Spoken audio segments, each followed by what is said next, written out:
Assalamualaikum, another GIT video. This is the pyloric stenosis.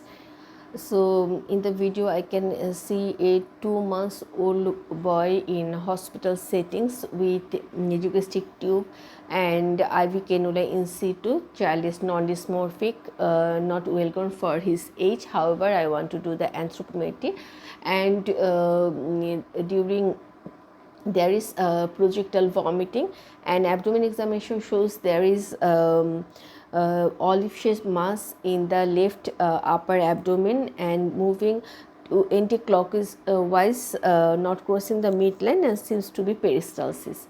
So my differential diagnosis, it may be case of infantile hypertrophic pyloric stenosis, sepsis, UTI, inborn errors of metabolism, congenital adrenal hyperplasia, intestinal obstruction, volvulus,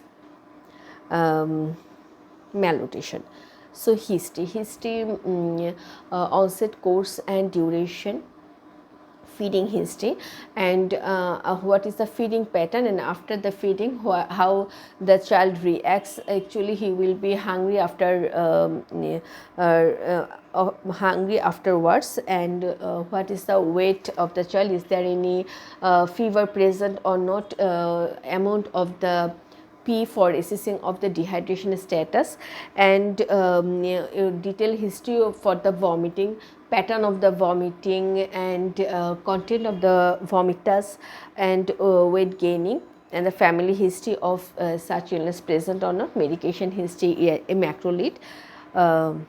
Yes, and examination is the child is ill looking or well looking, airway, breathing, circulation, vitals and dehydration status, and anthropometry, abdomen examination for visible peristalsis, olive shaped mass present or not, and we can examine the child by considering performing feed test.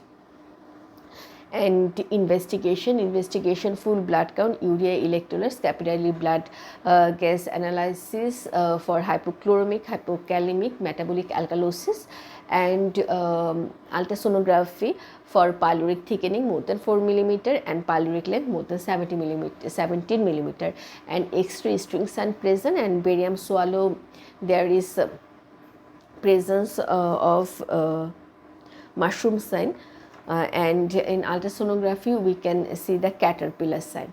And management, admission, and keep the patient nothing by mouth, and we will put the NG tube in situ and IV fluid, and we will assess and we will try to correct the electrolyte balance within 48 hours.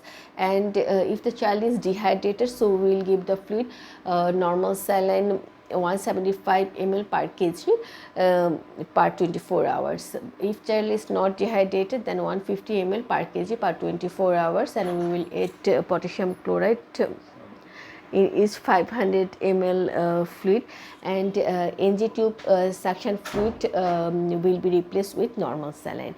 And if the electrolytes is normal, so we will consider for the operation revisited pyloromyotomy.